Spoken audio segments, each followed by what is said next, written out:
मित्रों, स्वागत है आपका आपके अपने चैनल बावन महाराज द डिवोशनल डायरी में। मित्रों, माँ यशोदा जो अपने कान्हा के लिए जान देती थी, उनका प्रेम इतना आनंद और शुद्ध था कि भगवान को बांध देती थी, भगवान को हंसा देती थी, भगवान को रुला देती थी। उनका पालन असली माँ से भी ज्यादा लाड और प्यार से करती थी। जब वह कान्हा इस माँ को छोड़कर मथुरा चले गए तो माँ यशोदा की इसी विरह व्यथा को इस वीडियो में प्रस्तुत करने जा रही हूँ। उद्धव जो कृष्ण के मित्र और उनके शिष्य हैं, कान्हा ने उद्धव जी को जिम्मेदारी दी है कि वह वृंदावन जाएं और उनके माँ बाबा और गोपियों को ज्ञान दें, जिससे वह कृष्ण के विरह से बाहर आ सकें। उद्धव को आया हुआ देख नंदराज ने अत्यंत आनंदित होकर आगे आकर कृष्ण के परम प्रिय सेवक का आलिंगन किया, मानो कृष्ण स्वयं आए हों। ऐसा मानकर अनंतराज ने उद्धव का स्वागत किया। कृष्ण जितने दिनों तक ब्रज में थे, उतने दिनों तक नंद के भवन में सब कुछ भरा पूरा था, परंतु जिस दिन मथुरा चले गए उस दिन से ब्रजपति के गृह का भी सब कुछ मानो चला गया। नंदराज के घर की सफाई नहीं होती थी, रसोई घर में खाना नहीं बनता था, चूल्हों का उपयोग नहीं होने से मकड़ी का जाला बुनना था। किसके लिए यशोदा भोजन बनाएगी? कृष्ण के चले जाने के साथ ही उन लोगों की आहार, निद्रा, साज सज्जा, मानव सब कुछ बंद हो गया था। नंदराज की यह दशा देखकर कुछ पड़ोसी लोग प्रयत्न पूर्वक उन लोगों को कुछ खिला देते थे। इसी प्रकार कृष्ण बिना नंद यशोदा किसी प्रकार बचे हुए थे। आज उद्धव को देखकर तथा कृष्ण ने ही उनको भेजा है, यह जानकर आनंद राज ने बहुत दिनों के बाद आनंद से भरकर उद्धव को गले लगा लिया। उद्धव नंद भवन में आए हैं, उन्हें कुछ खिलाना होगा, परंतु भोजन बनाने का कार्य तो बहुत दिन पहले ही बंद हो चुका है। नंदराज की स्थिति देखकर किसी पड़ोसी ने थोड़ा खीर बनाकर ला दिया। यह सब होने के बाद उद्धव और नंदराज बात करने लगे। उद्धव उन्हें समझा रहे हैं कि वह भगवान हैं, आपके बेटे नहीं, और नंद बाबा का दुख और बढ़ गया यह जानकर कि भगवान उन्हें छोड़कर चला गया। तभी एक बूढ़ी पतली सी एक औरत आई, वह माँ यशोदा थी। उन्होंने उद्धव को देखा, उनको एक पल के लिए लगा कि उनका कान्हा आ गया। वह दौड़कर उद्धव के पास गई, उन्हें गले लगा लिया और फूट फूट कर रोने लगी, उनका माथा चूमने लगी। तब नंद बाबा बोले, छोड़ दो इसे यशोदा, यह हमारा कान्हा नहीं, उनका मित्र है। माँ यशोदा फूट फूट कर रोने लगी और उद्धव से बोलने लगी, जब से मेरा कान्हा गया है तब से किसी ने मुझे मैया कह के नहीं पुकारा है।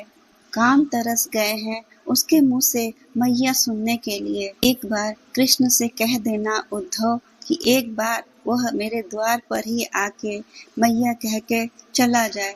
हमने सुना है वह भगवान है, सब लोग कहते हैं कि भगवान ने अवतार लिया है।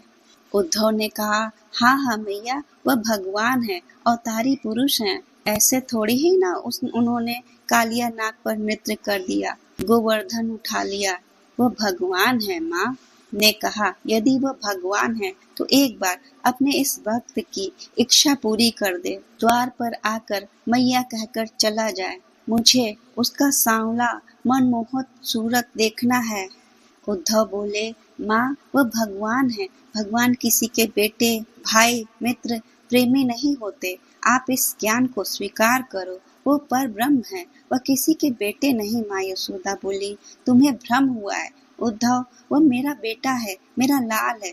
उद्धव बोले, मुझे भ्रम नहीं माता, मैं वेदों शास्त्रों का ज्ञाता हूँ। मैया बोली, अच्छा अगर वह भगवान है तो उद्धव तुम बताओ, क्या कोई भगवान को बांध सकता है? क्या ब्रह्मा, विष्णु, शिव कोई भी तुम्हारे पर ब्रह्म कृष्ण को बांध सकता है?